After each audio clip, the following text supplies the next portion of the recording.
اعوذ باللہ من الشیطان الرجیم بسم اللہ الرحمن الرحیم اللہم صلی علی سیدنا و مولانا محمد وعلی آل محمد۔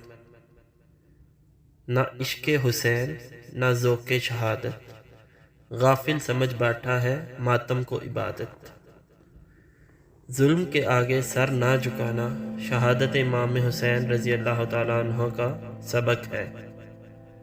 نواسہ رسول حضرت امام حسین رضی اللہ تعالیٰ عنہ اور آپ کے اہل بیت کی شہادت کا دن ہر سال ہجری تقویم کے اول ماہ کی 10ویں تاریخ کو آتا ہے، تو اس تاریخ ساز واقعہ کی یاد تازہ ہو جاتی ہے جس نے اپنے ظہور کے وقت خواہ کوئی طوفان برپا نہ کیا، لیکن وقت کے ساتھ ساتھ جیسے جیسے زمانے کا پہیہ گھومتا گیا اس واقعہ کی اہمیت و اثرات واضح ہوتے گئے۔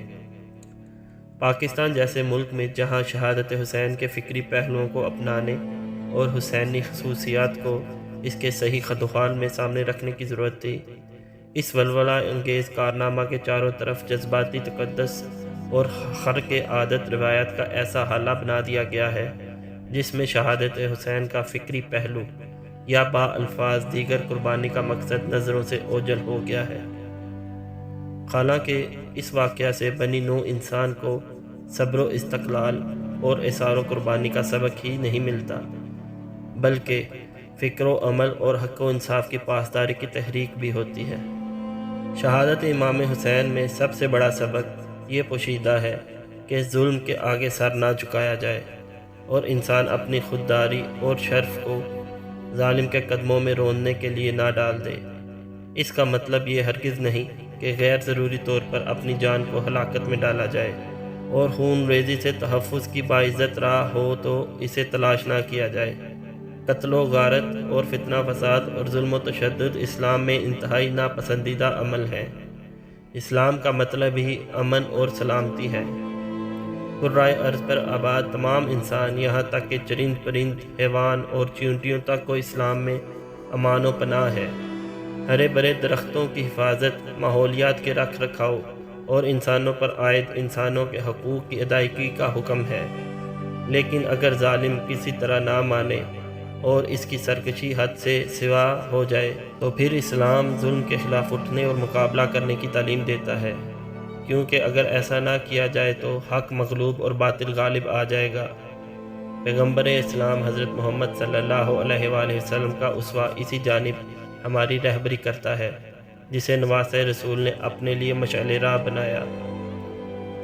واقعہ کربلا کو حق و باطل کے درمیان معرکہ اس لیے کہا جاتا ہے کہ یہ ایک ایسی جنگ تھی جو اسلام کی شورائے جمہوریت کے تحفظ کے لیے ملوکیت یا ڈکٹیٹرشپ کے خلاف لڑی گئی۔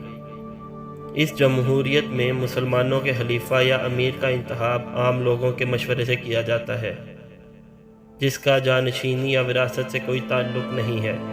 نہ اس بات کی گنجائش ہے کہ کوئی بزعم خود یا طاقت کے زور پر خلیفہ اور امیر بن جائے۔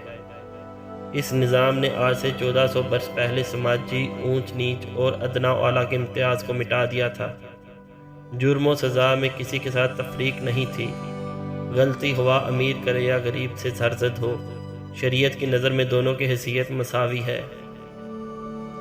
اس اسلامی جمہوریت کے طفیل میں نسلی امتیازات اور قبائلی غزوہ کا خاتمہ ہوا، ایک دوسرے کے دشمن ہمدرد بن گئے، ان کی تمام تر پسماندگی ترقی میں بدل گئی۔ اونٹوں کے ریوڑ لے کر ریگستانوں کی خاک چھاننے والے مسلمان ملکوں اور قوموں کی قسمت کا فیصلہ کرنے لگے۔ اس جمہوریت کی بنیاد سب سے پہلے اسلام نے رکھی، جسے یزید نے ڈھانے کی کوشش کی۔ حضرت علی رضی اللہ تعالیٰ عنہ کی خلافت پر امت کی اکثریت کو اتفاق تھا، مگر حضرت امیر معاویہ رضی اللہ تعالیٰ عنہ نے اس سے اختلاف کیا اور شام کی گورنری کو اپنے لیے خلافت کے استحقاق کی بنیاد بنا لیا۔ اس کی وجہ سے حضرت علی اور حضرت امیر معاویہ کے درمیان جنگیں ہوتی رہیں۔ اسی دوران ایک ملعون ابن ملجم نے حضرت علی کو شہید کر دیا۔ انتقال کے وقت لوگوں نے آپ سے معلوم کیا کہ اپنے بڑے صاحبزادے حضرت حسن رضی اللہ تعالیٰ عنہ کے بارے میں آپ کا کیا خیال ہے؟ کیا ہم انہیں اپنا اگلا خلیفہ بنا لیں؟ حضرت علی رضی اللہ تعالیٰ عنہ کا واضح جواب تھا، نہ میں تمہیں اس کا حکم دیتا ہوں نہ اس سے منع کرتا ہوں، تم لوگ جو مناسب سمجھو وہی کرنا۔ یہ تھی اسلام کی جمہوریت۔ لوگوں کو اتنا دریافت کرنے کی ضرورت پیش بھی نہ آتی اگر حضرت علی رضی اللہ تعالیٰ عنہ اور حضرت امیر معاویہ رضی اللہ تعالیٰ عنہ میں جنگ نہ چل رہی ہوتی، جس کا فیصلہ ہوئے بغیر خلیفہ چہارم کی وفات قاتلانہ حملہ سے ہو رہی تھی۔ لیکن اس کے برعکس حضرت امیر معاویہ نے اپنے بیٹے یزید کو زندگی ہی میں اپنا ولی عہد مقرر کر کے لوگوں سے اس کی بیعت لینا شروع کر دی۔ اسلام میں یہ پہلی بدعت تھی کہ جمہوریت کی جگہ ملوکیت لے رہی تھی۔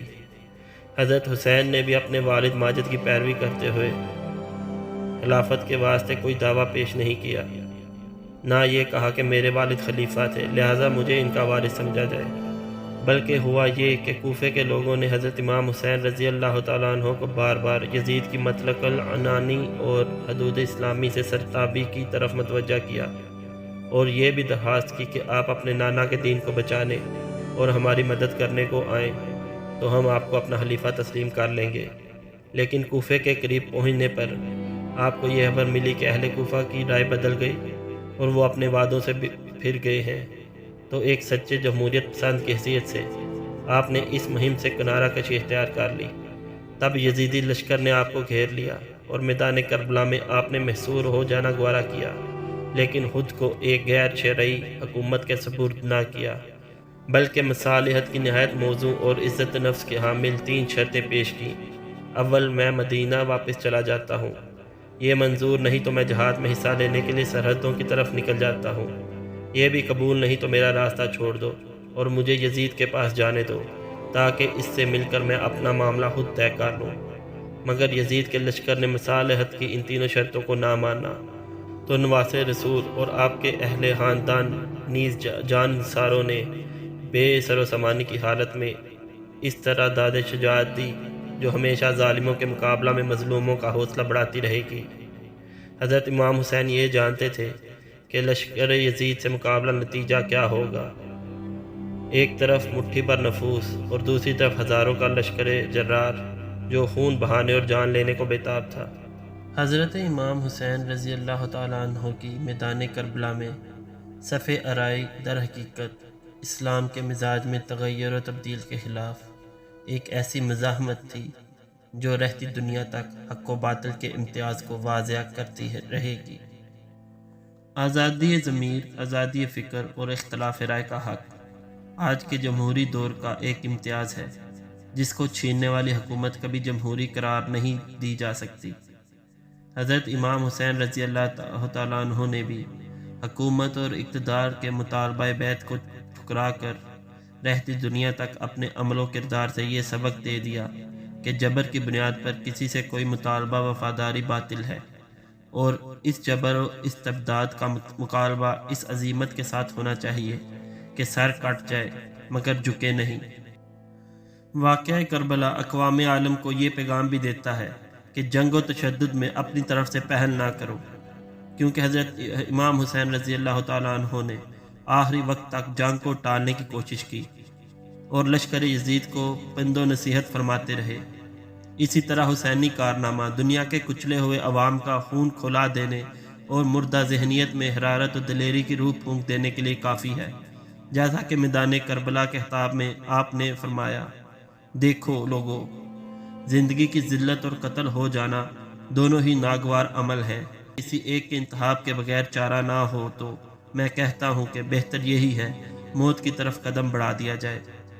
آج کی دنیا جو نظر سے محروم اور نظریات میں گرفتار ہے، جب خالص مادی بنیادوں پر شہادت حسین کا تجزیہ کرتی ہے تو اسے یہ ضرور احساس ہوتا ہے کہ کتابوں کے صفحات پر کچھ لکھ دینا الگ بات ہے اور اپنے عمل و کردار سے کتاب دل پر خون کی سرخی سے عنوان حیات رقم کرنا قطعی دوسری بات ہے۔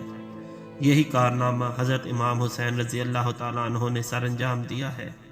وآخر دعوانا ان الحمد للہ رب العالمین۔